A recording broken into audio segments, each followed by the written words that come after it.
What is up, everybody? Escape211 here, and today we got the February giveaway.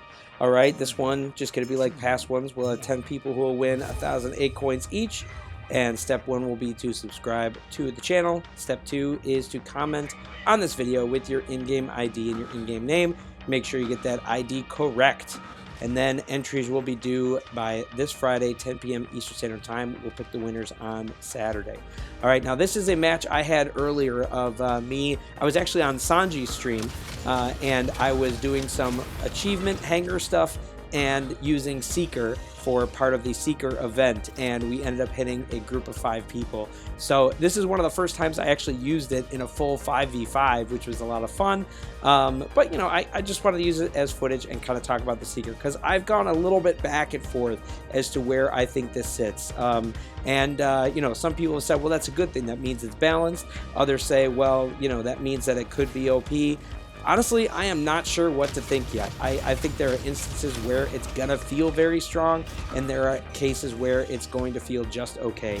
And all in all, honestly, guys, it's hard for any of us to tell right now anyway, just because it is still too early to tell. It is barely in the meta, and we are all still trying to get used to using it, trying to get used to counters to it.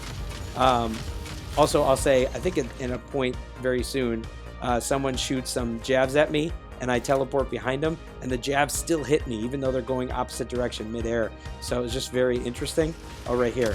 Yeah, look at that. I thought that was so crazy. I didn't think the jabs would actually stay on me. That's one thing I was curious about, how it would actually, you know, do with jabs, but it was kind of fun. But yeah, I mean, I do think I've watched other people play, and if you've played against it, you've probably experienced this as well.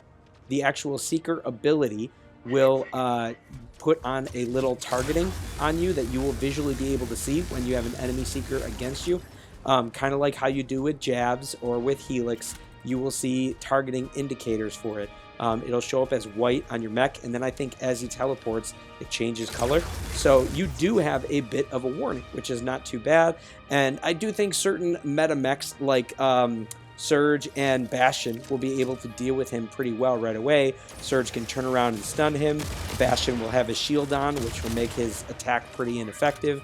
And Eclipse, because, you know, you can't target something in stealth, Eclipse can do pretty well at closing the gap between him without being hit by his ability. So I do think some of the more meta stuff currently has a good way of dealing with this. So I think at top end, it's going to be interesting to see. Where it's going to be difficult to tell is how it shakes out in the rest of the meta, right? When people buy it early, or if they have it at lower star ratings. But that's going to be difficult to know until we actually see it in the meta and how everybody deals with it. So for right now, I'm kind of reserving my opinions as to where I sit with this guy until we get more of a look at it. But that's just my overall thoughts. You guys can feel free to comment below about it. More importantly, though, make sure you comment below with your details for the giveaway.